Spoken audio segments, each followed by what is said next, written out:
Brilliant, brilliant. So listen, you came because I think you know us. Some of you know each of us, Jane, myself, and Dulcie. You came because I think, I want to offer support, and you came this evening because you would be interested to hear what we have to say, and also to hear what each other have to say. So let's start off with introductions, and let's start with you, Jane. Just say who you are, what you do. Thanks, Maggie. And I must say, it's wonderful to see so many people that I haven't seen in ages, purely because of lockdown. And it's just great to see you all. And I must welcome Anthony, who has joined from Dubai. Please put your video on, Anthony. I haven't seen you in 2 years, so it'd be lovely to say hello to you properly. So my name's Jane Oromosu. I am a co-founder and co-CEO of iCubed, this new venture that happened unexpectedly. A lot of you know me. We've either worked together or we've connected in different environments, and it's just great to be sharing our journey with you. So thank you for coming on board. Looking forward to sharing what we've done, how we've got here, and looking forward to hearing your stories as well. So that's enough about me. We'll find out more in a bit. Thank you, Jane. Dulcie, how about you? Do you want to introduce yourself? Thank you, Maggie. I'm iCube's Marketing and Creative Content Director.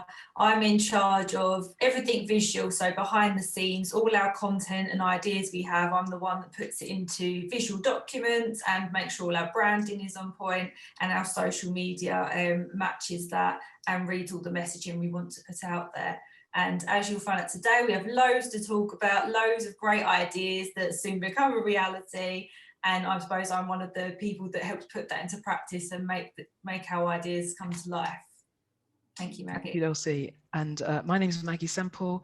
I'm the co-founder and co-CEO with Jane for this business called iCubed. And for me, really, this company came about because there was a need for it. So I'm used to working in change management and transformation, and the issues to do with the broader diversity piece, but also the inclusion piece in corporate life, which is where I particularly focus, is important to me, has always been in all the work that I've done. So that's who we are. Let's start with the question. And we're going to ask each other this question and invite you to comment at some point when we've said a few things. But I'm going to start with you, Jane, just to kick this off. You know, I put on social media just recently about this event. Why would anyone start a business with a friend and a client? And I don't know if any of you have tried to set up a business with a friend, particularly a friend, and don't even talk about someone in your family. But, you know, why would you do that when it could be quite difficult? So, Jane, why did you do it? Why did you set up with me? Because that's what we've done. Well, Maggie, I think the first thing is because I'm fearless. I have no fear. And that's the worst thing that one particular member on this group does not like hearing. And also because I'm crazy. And also, I suppose it's because, Maggie, why not? That's the mantra. Why wouldn't you set up a business with somebody that you really connect with? And it felt right. The other thing, though, is it was easy, it was organic, it was effortless. It almost ran itself. Did you find the same? Well, we're in public now, but I can see that Lucy sent a note to say, did you sign a prenup before we went into this relationship? No, that's a good point. But it does bring another point to this, which is I agree with you, Jane, very easy to set the business up, to talk with each other. We met regularly. We found we had great things in common and we wanted to kind of make them happen. So that was good. But I have to say, in all my years of working either in a business or running businesses, I've never, ever found a partner in that sense. Never found it. I've tried to work with other people. It's never worked. What I thought we understood was not understood. prenup thing, Lucy. It was more about what legal documents we need to have in place, because unfortunately we can be great friends, but we need to have legal documents in place just in case something goes wrong. So it was easy for me, but I never had a doubt that it wouldn't work. So therefore I've vested a lot, as I know you have, vested a lot in the relationship of making this thing called a company iCubed work, from my perspective. But Dulcie, you're not a director of the business, but what about you? Kind of, what do you think? I mean, all I can say to everyone is I was quite happy on holiday, minding my own business, relaxing, winding down from work. And I came back and Maggie and Jane said, oh, we'd love to meet you and have a catch up. And I said, great, you know, let's hear what's going on. And they're like, we've come up with a new business. We're starting it. Are you going to be part of this? We've got all these ideas and we need to get started and making this happen. I was like, whoa.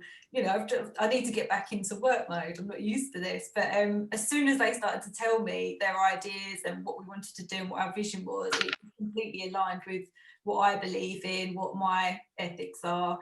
And it was just easy. And before we knew it, it was just one person had mentioned something, you know, it's projecting something that we've thought the night before, and it all just come together. And I started to put things in visually, and I know Jane will remember this about logo.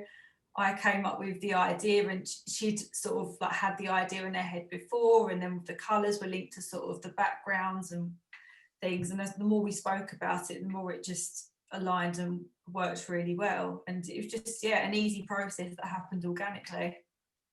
So there's something about we all met. This was before, in between in the UK and England, particularly in between lockdown 2 and 3, I think it was, or after lockdown 1. I can't remember which one it was, but we actually could physically meet. Not that that wouldn't have happened anyway. We could still have worked in a virtual environment to set the business up, but that it helped that we could meet. We also have all said, 3 of us, it was easy. And we don't necessarily mean it was easy to put things together necessarily, but it was just comfortable and organic. So that's another quality that we looked at there.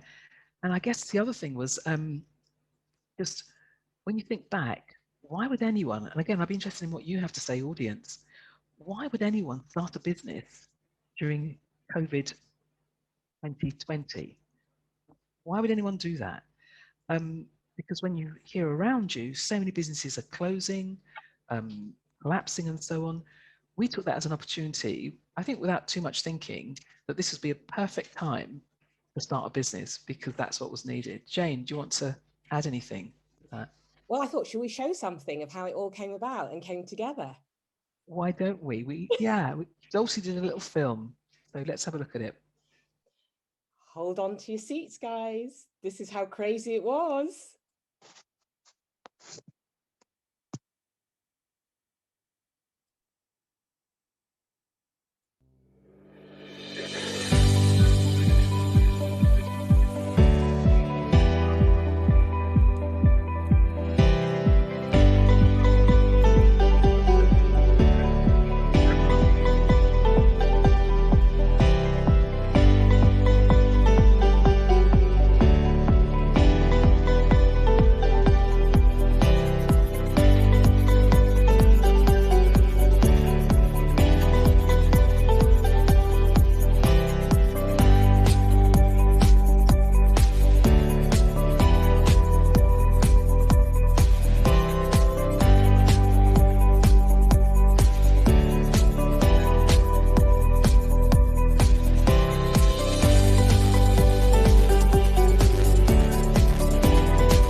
Thank you so much for doing the video, also for sharing it, Jane. Thank you. You know what we're trying to do? We have a few people here who are our consultants who signed up to this proposition, and it would be great to hear from one or two of them about actually why did you sign up this thing that didn't exist 2 weeks before we met you. So I'm going to just ask people. Pamela, I can see you. Pamela W. Pamela Wright. You're a consultant with iCubed. Why did you join? Good evening, everyone. I joined because I think, first of all, I'll just give you a bit of background. I was introduced to Jane and Maggie through my friend Pamela Jones, who's also on the call. And she gave me just a brief outline of what they were looking to do. And I myself was looking for a new venture. Having been in the investment banking world for over 30 years, I just felt that I wanted to definitely do something different. And having spoken to Jane and Maggie one Saturday morning, they excited me, infused me, and I just wanted to go on the journey. So I just began. And it's been great ever since. And I've met some fantastic people along the way, and gaining more I'd say knowledge, insight, sharing ideas. And so, yeah, I just believe that it will go from strength to strength. And I'm sure some of my other colleagues on who are on the call, which I can't see, would say the same as well. Brilliant. Thank you for that, Pamela. So I'm going to ask Carol. Carol W. Would you like to say a few words? Yes. So I have known Jane for many, many years. I met Maggie about 2-3 years ago, totally blown over from a conference that I went to. Jane and I spoke, well, Jane actually approached me last summer during the lockdown. We sat down in the garden, social distancing, so we were safe, and put the idea of what she was looking to do with Maggie, and I just thought it was an actually brilliant idea. I come from a tech background for around 30 years, working with corporates and being one of very, very few women, absolutely very, very few Black people. I knew that this idea, and I'm such an avid reader, and looking at what's been happening, I knew that this was something that was needed, and definitely see every day that many companies are looking to do something but not sure how to do something regarding diversity, equity and inclusion. So I know we're 100% on the right track to blow this up. So I am honoured and know that this is going to go far. Brilliant. Thank you, Carol. I'm just going to ask Anne, last person, just on this bit. Anne, can you comment at all on why you're involved? I don't know where to start, actually, because it's just fantastic. Everything has come together so quickly. I was at a real crossroads. You rang me, I was going to ring you, and it has gone on from there. I want to do so much with diversity, especially after Black Lives Matter. Wanted to give back all my experience of various. I've been in public sector, I've been in media, I'm now in recruitment agency. So when I met you and Jane a few years ago, you stuck in my mind. I became a client and had a dress made. And then feel like I've known you forever, and then met these other wonderful consultants, and we've been sharing and discussing, and basically it's like a new lease of life. So we know what we're going to do is what people want and what they need, and we're going to fly.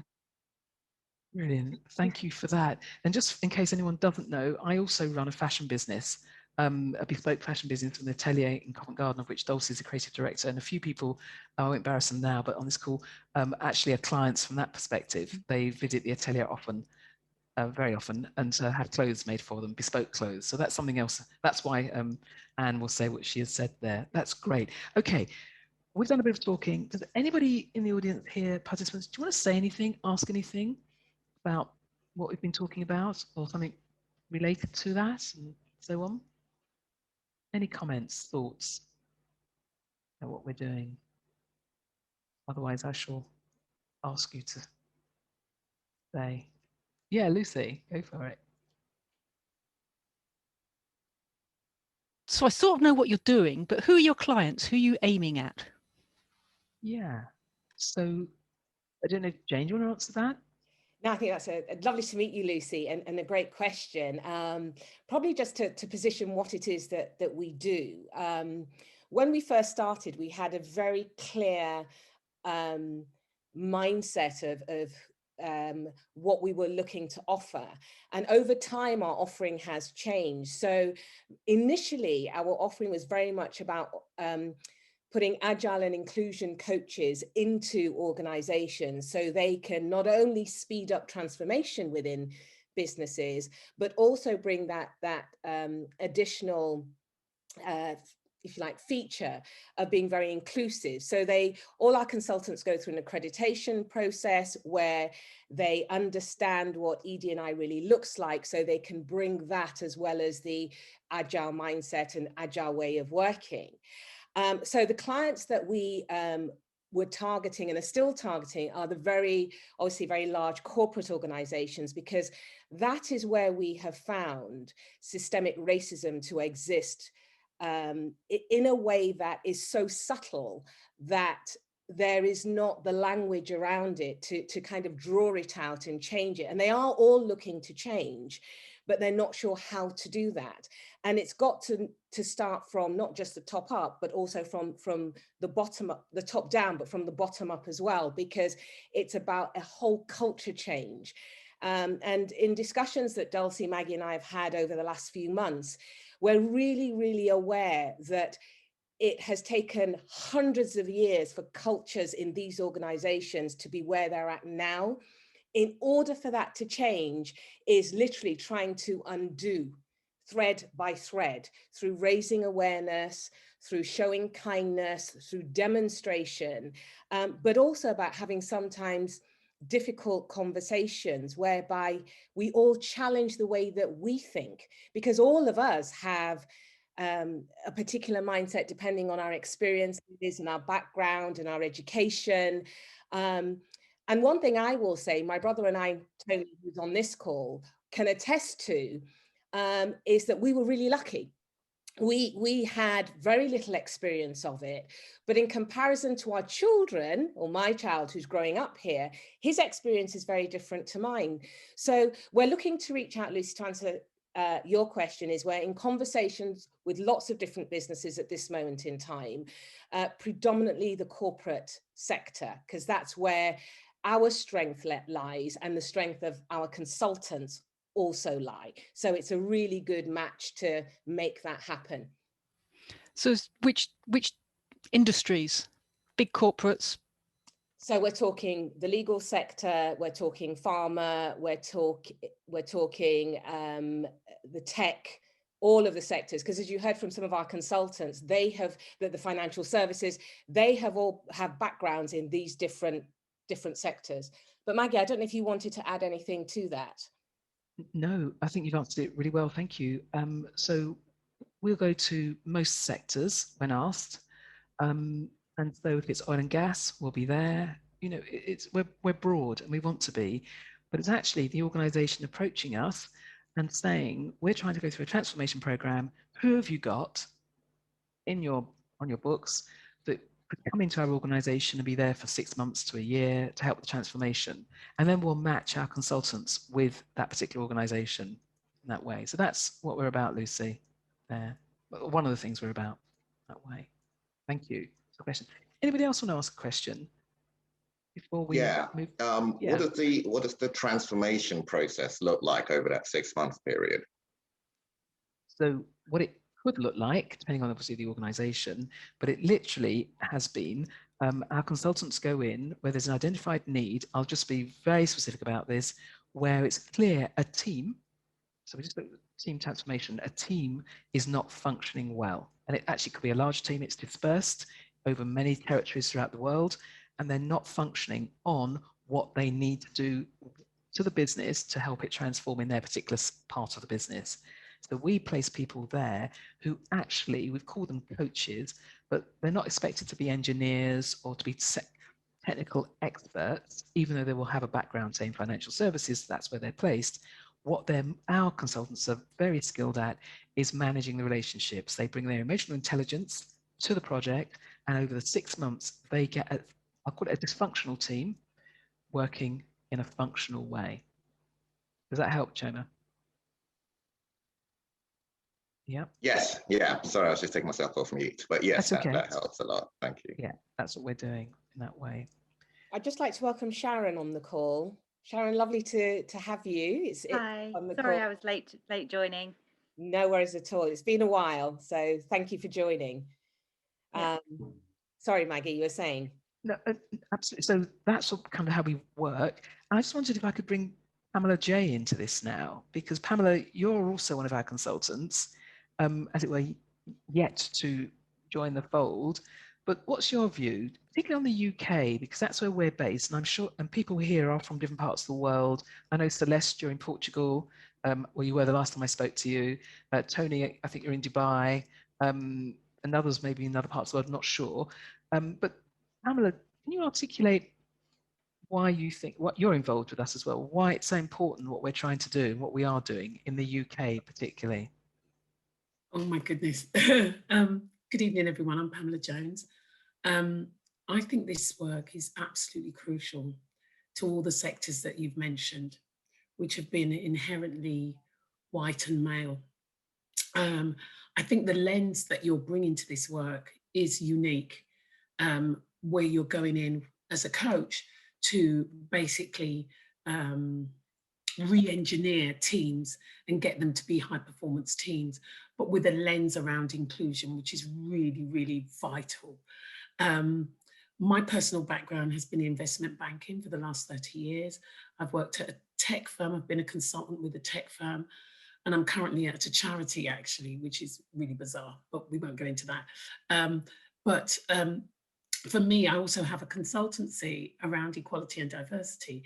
And some of the conversations that need to be had are clearly not being had.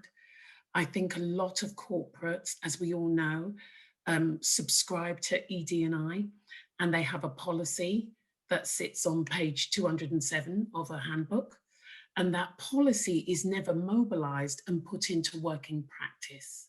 And I think that's the lens that Jane and Maggie is specifically bringing to this work. And I think that context is what's going to change the dial.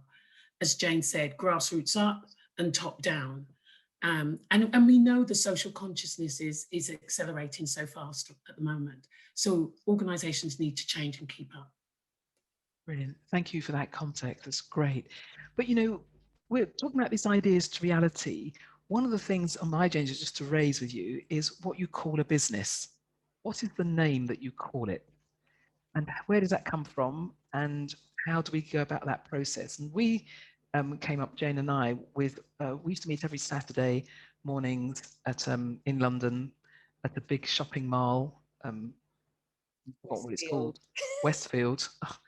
But anyway, we'd sit in Marks and Spencer's on the banquette and we'd just stay there all, well, a good 4 hours, talking about what we needed. That was our office. And we came up with some, well, Jane did a lot of work on this, on what should we be called? And I have to tell you, Jane came up with some titles which were brilliant, but I just said, they sound like a cocktail drink. I mean, Jane, you know, what are you thinking here? But Jane, what was in your mind about eventually iCubed as a conscious decision to create this brand? It was. I'd like to welcome Paula Forbes as well. And she knows all about me and cocktails and her and I and cocktails. So lovely to have you on, Paula. Hi, good to see you. Hello. Hi. Well, it was really funny. I was reading this book called E Squared, and I was kind of sitting just thinking about it, and I thought, oh, I quite like that, because you can have a letter and a number, but it needed to really represent us. And I remember when we were talking about it, and I know you said 4 hours, Maggie, we were spending about 6 hours. They almost, they knew us by name. They knew us by our coffees in Marks in Westfield. And I remember my thought was imagination, just to have a cubed instead of a squared. And I remember you coming up with the other two, and the way that it happened almost synchronistically was incredible, because as soon as we got the three elements of the I, it just slotted in like hand in glove. And we kind of came up with, we wanted IQ, but then we worked backwards, didn't we, on what did we want the I's to stand for. So it was, and still is, a journey where you and I just consistently and continually evolve. Oh, we have a cat on screen. I'm loving that, Celeste. All animals welcome.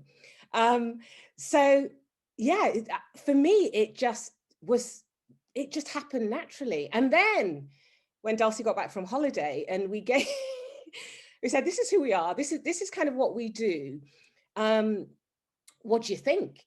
And next minute, the branding that Dulcie came up with. I mean, Dulcie, how did that happen?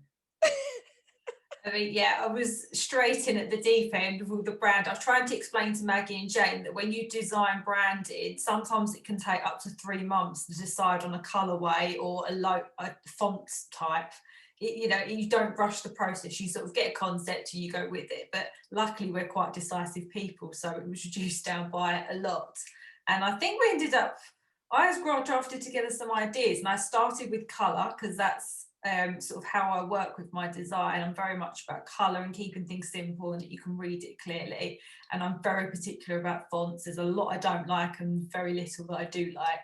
So I chose that, started to do some different colourways, and I was trying to incorporate the sort of Caribbean, African cultural colours in, but I didn't want it to be symbolic of that completely. So I did a blue in to our logo because it's sort of the colour of balance and coming out the other side of our change programs. So I put that in with it. And yeah, I pitched some ideas together and they were like, we love it. This is it. And I said, okay, well, I'll come back to the drawing board, do several different versions of this. And they were like, well, we like these two. Let's run with that. And I thought, well, this is a very easy process, great clients to work with, because normally you go back and forth again and again, and there's a lot of indecisiveness, and you can clash on certain opinions on things, but it wasn't. We all liked what we was doing. We liked the same fonts, liked the same colours, wanted it clean. We don't like things too fussy. We've got the cubed element in as well, and it just came together. And yeah, what would be 3 to 6 months worth of branding work came down about 2 to 3 weeks, I think. Don't you think, Maggie? Yeah, I do. And it kind of reminds me that we live by Agile principles, the Agile Framework, and that's what we do when we look at anything we have to do. So what we do is we have an idea, we then apply agility, the Agile Framework, to it, which is you learn fast, you get product out there, you get your brand out there. Dulcie, for example, we test it, and before we go for the branding of the actual trademark of our brand, what we've done is create it, used it, website, and the next process will be, okay, this is going to be it, and now we'll start to trademark it. But there is something about that intervening period, which is, let's look at some ideas, let's go with it rather than not. And then if it's not right, we can iterate it, which is the agility piece, iterate it to the next kind of idea that we have. And I think being willing, all three of us, to do that, says something about us as well. Because some people, certainly that I've worked with, would just go, we've got a brand, let's leave it alone. And you think, no, there's still more to do here. Just on the name, and I'll just wrap that up and come over to you. I run, and Jane and Dulcie run their other businesses. I run 3 businesses. One is my name, Maggie Semple, that's the fashion one. One's iCubed, and another's the Experience Core. When I set up my fashion business, the advice I got from textbooks and from business schools and from colleagues and friends was never call a business by your own name. Always use another name. And I don't know about any of you, you run businesses, but what you call it, what you think about that. Because actually, I don't have a strong view either way, other than a name is very important. But what you call yourself, if it's your name, get past the ego bit, or whether it's the concept of what you're doing, is a thought. I don't know. Anyone got any thoughts on that? What you call yourselves, your own businesses in that way? Any comments? I was going to say, Choma, you set up a business in 2020. You were just as crazy as we were. How did yours happen? Yeah, so hi, I'm Choma Wigwa. I run a business called Growth, and that's growth with 2 W's there. I worked with Jane in the past at Thomson Reuters and Ranj, who's also on the call there. At Thomson Reuters, I was a sales director there, and I took redundancy at the back end of 2019. Spent most of the beginning part of 2020 just kind of chilling because I didn't really have to work. And then when I started looking for work, we went into lockdown. And you know, I think we came out of lockdown July or so, and I started looking again, and it was just, the market was just full. And there were a lot of jobs out there that I didn't want. A lot of the sales director jobs I was looking at were just, you know, glorified sales roles for products that I didn't really want to sell, to be honest. And I'd kind of had the idea for the business for a while, quite actually just after Jane had left Thomson Reuters and had gone off and was doing her own thing and starting to rule the world. I wanted to do something similar. So I, and you know, this kind of goes to the conversation we had at the very beginning there in terms of starting a business with a friend. I'm my best mate since 9 years old. We've known for the best part of 30 years. So was a head of marketing at another company. He just happened to be out of work as well, and struggling to find something. And you know, like I said, I'd had this business in my head for a long while now. And I thought, you know what? We've never been out of work together at the same time. You know, I want to start a sales and marketing company. I bring the sales side of things. He brings the marketing. It just makes sense. I called him one day when I was driving, when I had the idea, and I said, listen, this is what I'm thinking about doing. I'd like you to come on board. What do you think? I was fully expecting him to say no. And he was just like, let's do it. Let's do it. So that's it. We got together, you know, and started fleshing out what the business looked like and the target markets and names and branding and everything that's been discussed. And we wanted a name that signified what we were trying to do, which is help small companies who are at that stage where they've developed a product and are now looking for you know, a sales resource or taking it to market and don't know how to go about doing that. So, you know, we helped them, and we wanted something that, you know, signified, you know, growth and, you know, building a business, you know, through sales means. And we went through a number of names and kind of landed on growth, with the 2 W's signifies both our surnames. I'm Wigway, he's Whiteley. So it kind of made sense. I hated the name initially when he suggested it, and then it kind of just grew on me. And I thought, actually, it kind of makes sense. It kind of speaks to what we're trying to do. And as we started fleshing out the logo and so on, it, you know, it looked cool, and it just seemed to go.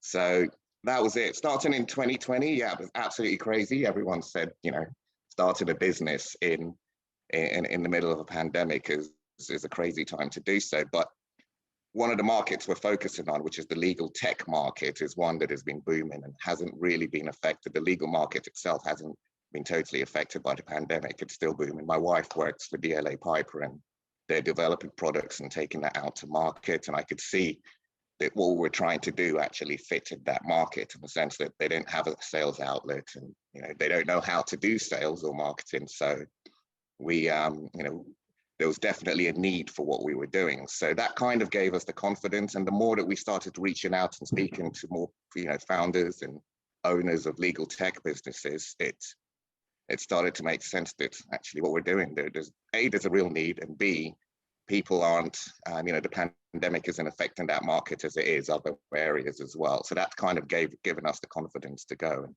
6 months in, we've got 2 clients. We're in the middle of a number of conversations with people, including a couple in the US as well. So we haven't looked back. And you know, working with my best mate, he's my best mate, you know, has been quite good, because we complement each other, to be honest. I'm the crazy, like, get an idea, go, think about it later. And he's the more reserved, you know, one who sits back and says, let's think about this a little bit further and do it this way. And sometimes his way is right, sometimes my way is right, but, you know, being able to sort of bounce ideas off each other is a bonus, really. And we know each other, that helps as well.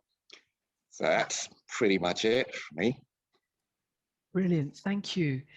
And Lucy sent another message to say, which one of you two, that's you and I, Jane, is the reserved one? What would you say, Jane? Well, let me welcome Kit on board first. Hi, son. Do you know what? I just think we swap roles, don't we? We just work. I mean, all I can say, and I'm not married anymore, haven't been for a long time, is it's like a marriage. We're just compatible. And some days I come up with, crazy ideas, and Maggie, kind of reins me back in. And sometimes Maggie comes up with crazy ideas. So I would just say we exchange. We're kind of like one person, and we just take on different personalities depending on what's happening on the day. I think that's fair. Yeah, I think that's fair. We're not twins.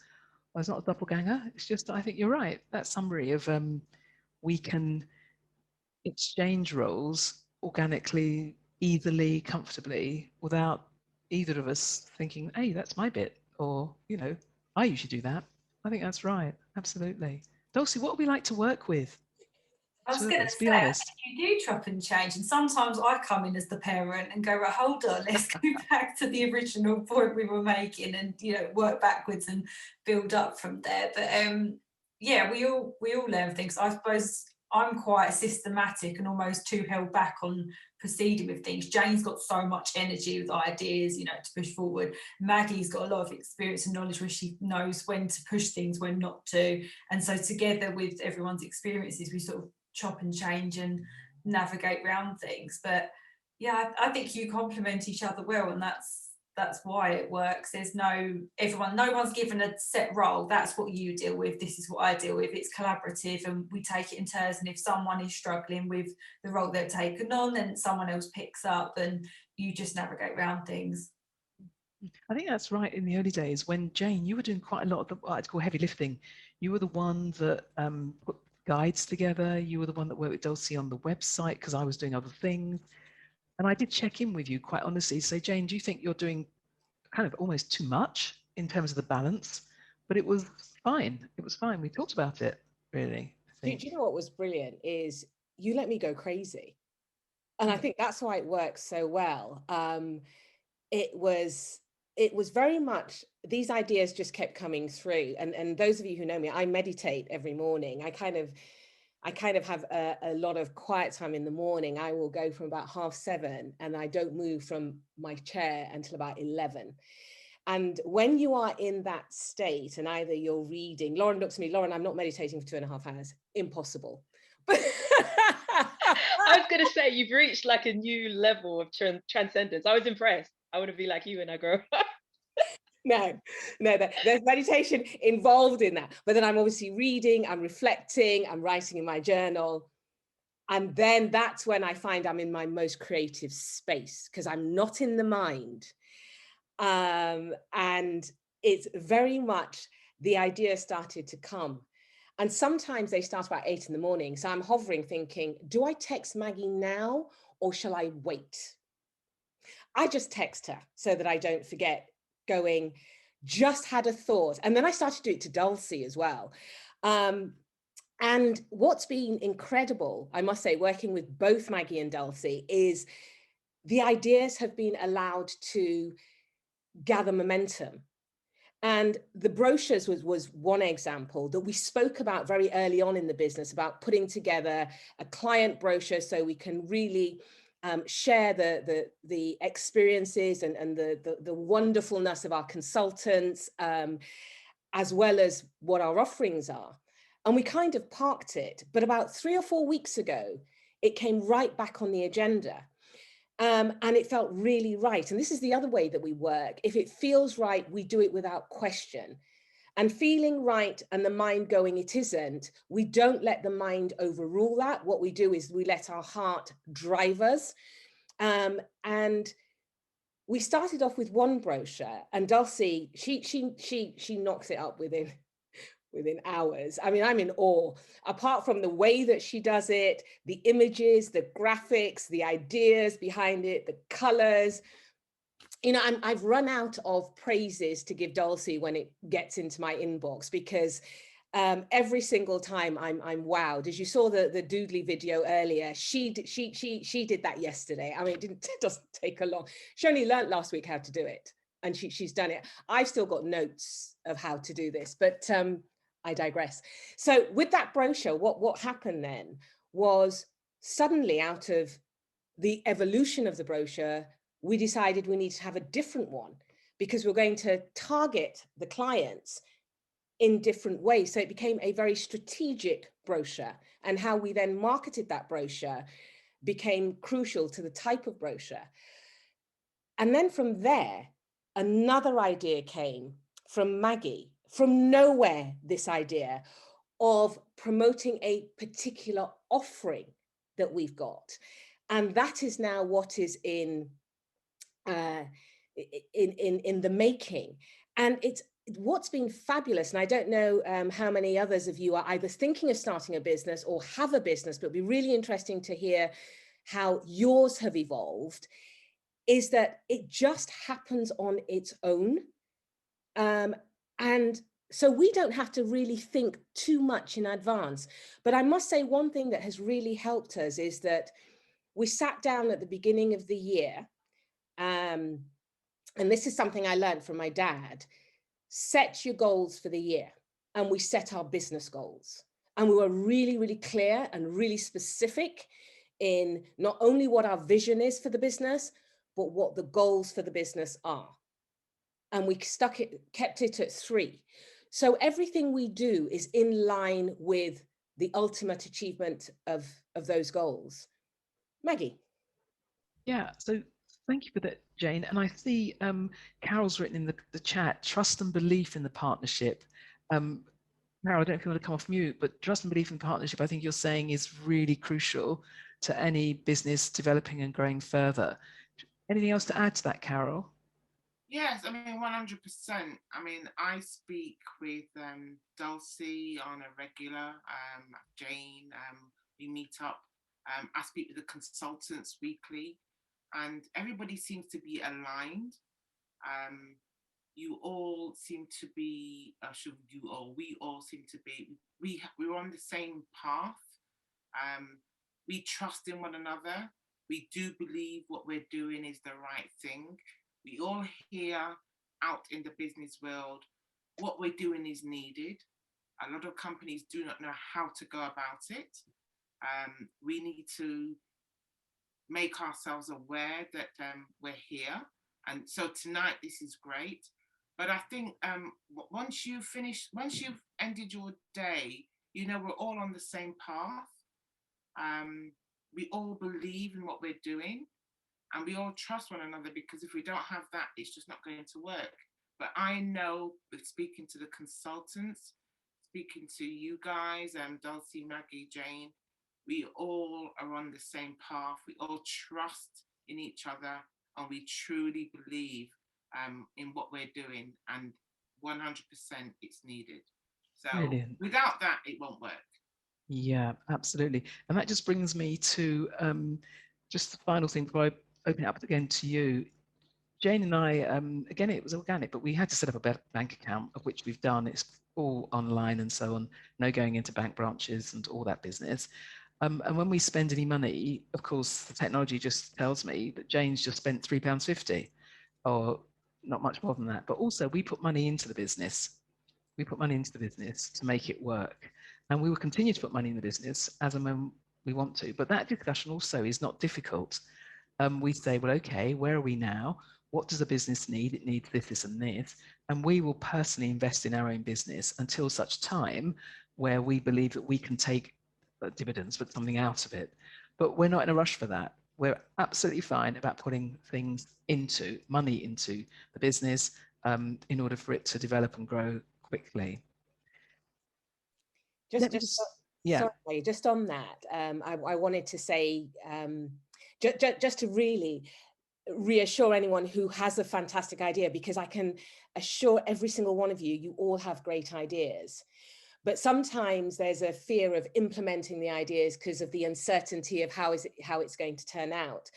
And the one thing I will say to you is we were approached by a very large financial services organization, and we turned it down to come in and tender for the work. We turned it down because we thought this is way too big for us to even look at. So we turned them down gently. They came back to us and said, oh no, you can't turn us down, you have to.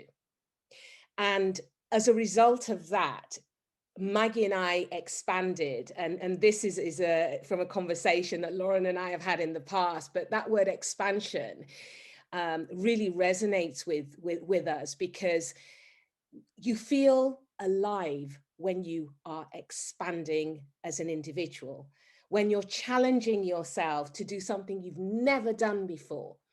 And Maggie and I, she came up with a great idea of how to do this tender, which was completely off the scale. It was exciting, it was new. The way it all came together, we would never have got to have expanded to that if this particular institution had not insisted that we do tender. And that's absolutely right. And Pamela, thank you, Pamela J, for writing in the chat to everyone. I think it's important you set out your values and what you stand for, your business ethics. Absolutely. So just to expand on that very quickly, that tender that we were asked to, it came to us. I looked at it. I have to tell you, everyone, my eyes glazed over. It was like 25 pages of just sheer, oh my word, do we really have to do this? For how much? We don't even know what the size of the tender is, but it was just, for me, just too much for a business that's just started. And Jane's right. We said, actually, no, thank you. And they came in, no, we really want you to. And for me, then it was, I'm not doing ever again in my life. Oh, I say that now, I might regret saying it, but I don't want to do a pitch document that's like 30, 40 pages long of that detail. I don't want to do it.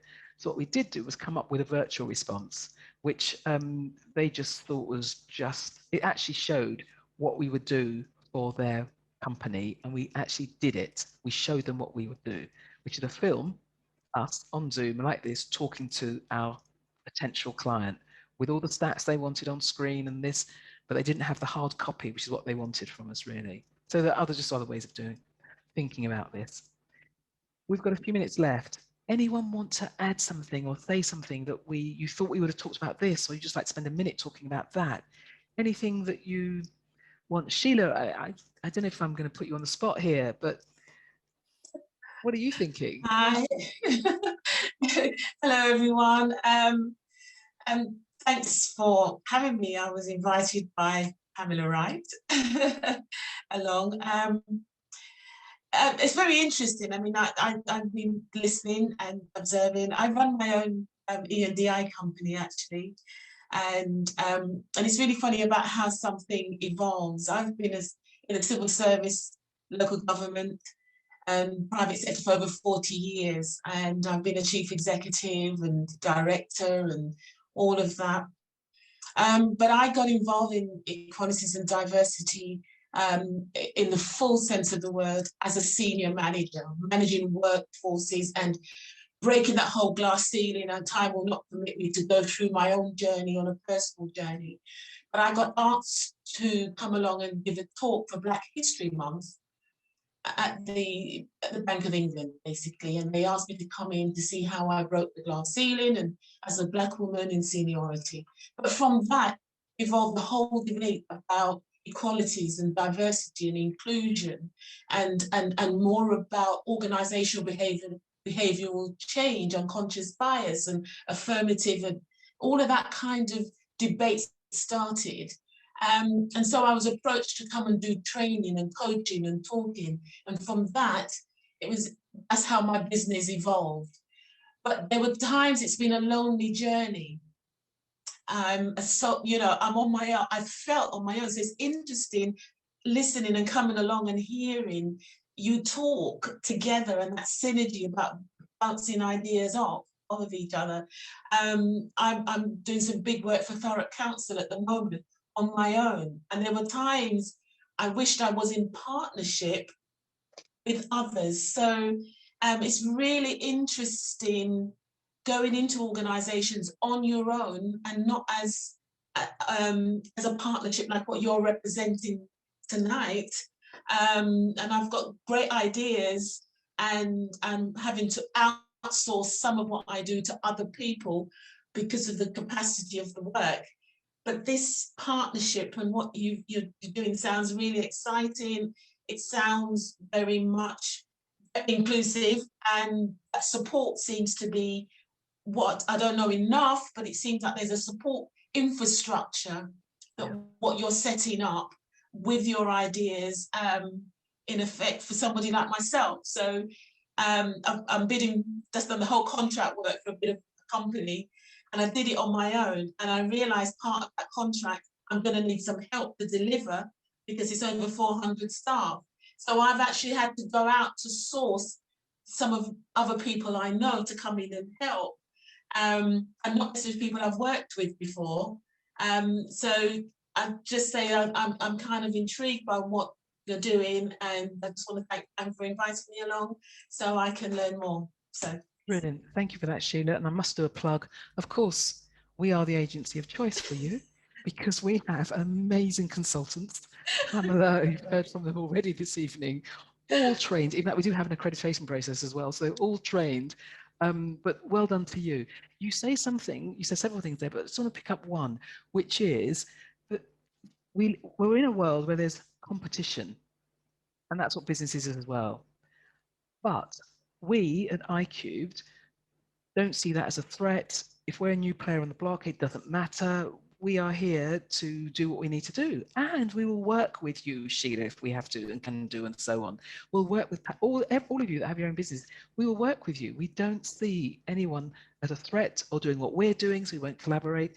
And in the communities, particularly that we serve, that's what I think is really important. So thank you for raising those issues that you have on your own, being partners. And I'm just going a bit further and saying, and what about competition landscape that we're all working in? Let's work together, basically, and help each other and support each other. That's great. Kit, hi. Hi, thank you for the session, though my delayed entrance. A lot of great stuff that I've heard already. I just have a question. I think that we've talked a lot about starting your own business and, kind of trusting your intuition and having the confidence to do that. And I think the amazing thing, especially about, you, my mum and Darcy, is within your professional careers, you've already kind of established a certain level of authority. So people, you've already built kind of a reputation within the corporate sector, which, not saying that starting a new company doesn't have challenges, of course it does, but there's that to your advantage. So I guess, it's kind of the question, what would your advice or guidance be to somebody who has, let's say, has a really great company idea, but they haven't got the experience or the authority that kind of gives them the contacts to start something, or to, they're essentially starting their reputation and authority from scratch. So I think that's something that, because I think a lot of people, when they start a new company in a new industry, I think that's something that can prevent a lot of people feeling that they haven't established enough authority to kind of get it off the ground, if that makes sense. Yeah, that's a tricky one, isn't it? Because you need to establish authority as you've described, but it takes a while to establish the authority. It could be an hour, it could be 6 years, it could be 60 years. It takes time. And I would say to someone like you, why not think about associating yourself and almost attaching yourself to a business that will want to have you, so you can grow your own identity, your own voice, which takes time. It's never perfect. We're all learning. But if that's a way of you establishing who you are, so that when you do wish to start your business, you've got a bit of a track record there. Or if not, you start it anyway. And people will come to you because they're just you're dynamic. The proposition is strong. They want to be part of it. So, for me, there are at least 2 options there for you. But Jane, I'm just conscious of time and Dulcie. It's a minute left to go. I'm just going to say very quickly before I hand over to Jane again. So Pamela J has said, love the message. There's room for everyone. That's a competition piece. Carol W says, I agree with Maggie. It's not about competition. It's about building a network. And Kit, I guess that's what it's about, attaching yourself to networks when you can. Jane, can I hand back over to you just to bring us together? Yeah, sure. I would say that the one thing that has really worked for me, because as Maggie alluded to, we all run more than one business. I run two. It's about having that belief in yourself. And I always remember J.K. Rowling and how many publishers she went to. It's something like 97. She could have stopped after the number 10, thinking it's over.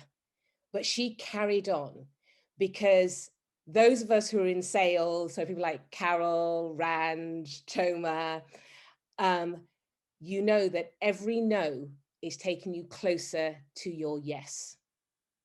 And so you don't stop.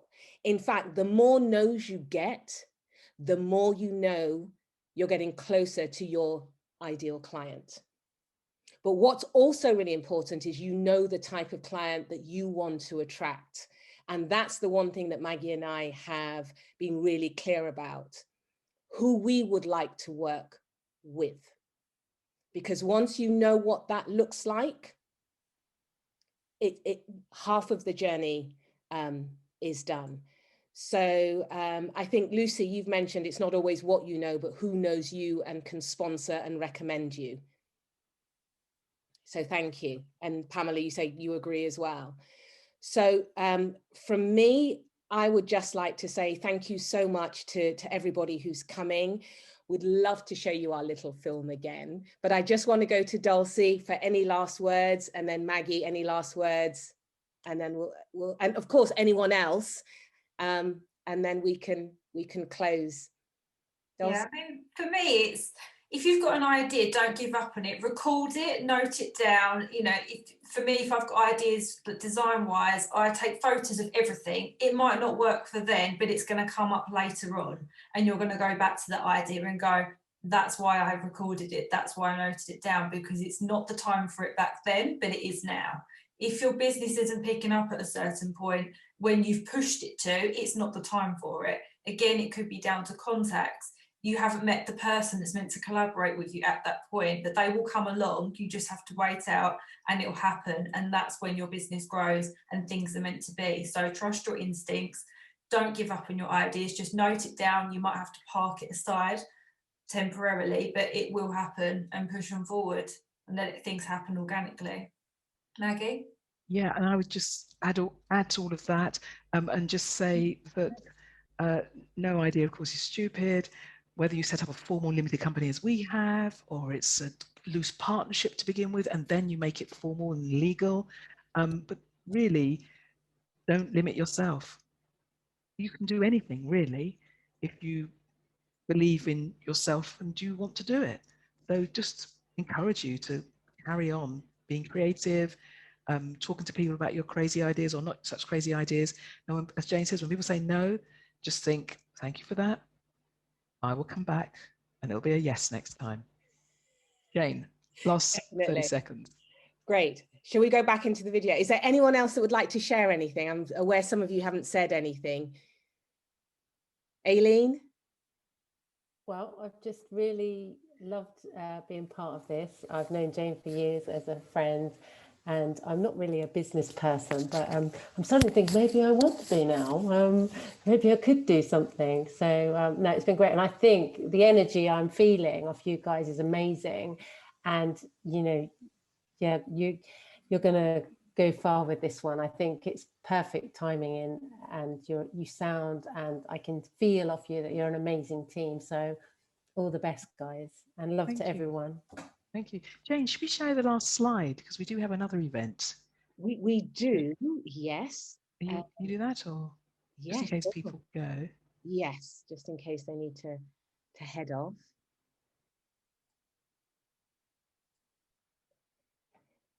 So very topical. It's on the 15th of April, so another Thursday in a couple of months, and it's about speaking up. otherwise known as how to overcome the bystander effect. So when you see or observe something that is not right, how do we encourage ourselves and each other to speak up, and also come and share the experiences where either you've been in that situation, and so we can all learn off of each other. Great. Is there anyone else before we just go back into the film to close? Rand, did you want to say anything? So obviously, Jane, I've known you for a number of years. Obviously, Shoma as well, as you referenced. I mean, I've been in the corporate world for quite a few years, and I think I do struggle with why we haven't got this right after so many years. You know, I must admit, I think someone referenced earlier this page 250 on the manual, and it just isn't good enough. So I think, you know, this is definitely welcome. I think it's a massive culture shift in a lot of organizations that probably need to take a look at themselves. So, you know, and I think certainly within the organization I work in, I probably would say we're not doing a good enough job, and we just need to keep talking about it. So it's great to see this. I was pleased to join today to see a little bit more about the journey, and it's really encouraging and pleasing to hear what you guys are doing. Celeste, I notice your buddy's not with you. She's here. Well, I feel quite inspired, and for me the message that it's really popping in my mind after listening to you guys is that, you know, I've been ruling my business quite alone, and I have so many ideas, and sometimes I feel so lonely, and it's so good to have someone with whom we can share and discuss and debate and really enrich our conversations. And while you were speaking, I was thinking, who am I going to invite from my network to work with me on this specific idea? And I think I got one person. So for me, it's been amazing listening to you. So thank you very much. Thank you, Celeste. Anthony, you need to come off mute.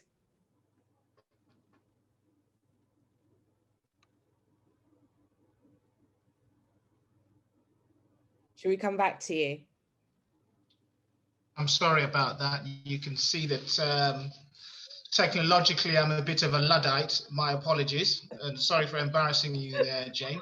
But I'm on now. Never embarrassing. I was clicking the wrong button. Very interesting to hear. I think this session is being recorded, so as a solicitor, I'm always extremely circumspect in what I say, because it can always come back to haunt you. So I shall be brief. But I think what struck me most here is that we've spoken about businesses, the challenges, and various other aspects in terms of essentially startups and you know, the mindset. But to me, it's the goals, the objectives. And when you look at this, you talk about, you know, you're thinking about the ideas of inclusion, diversity, equality. These are all very laudable objectives and goals. And I think the most important thing here, looking at it from a moral and ethical and principled standpoint, is that these are values worth striving for.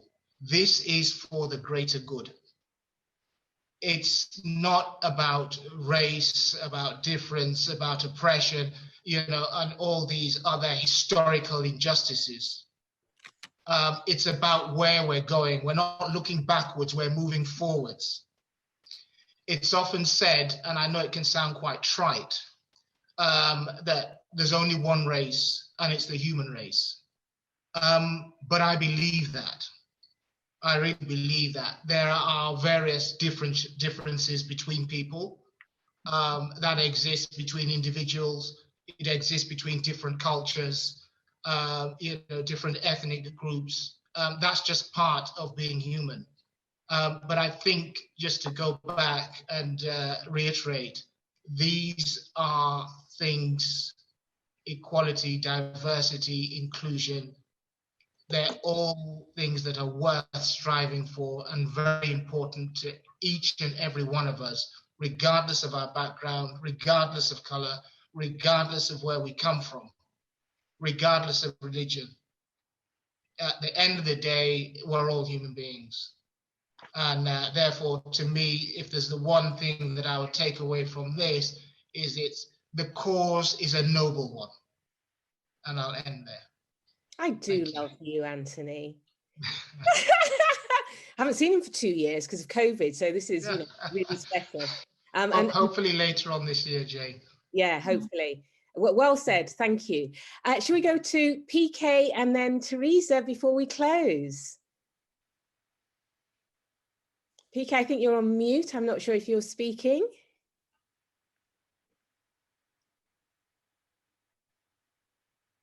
Okay, should we go to Teresa? PK, I'll come back to you.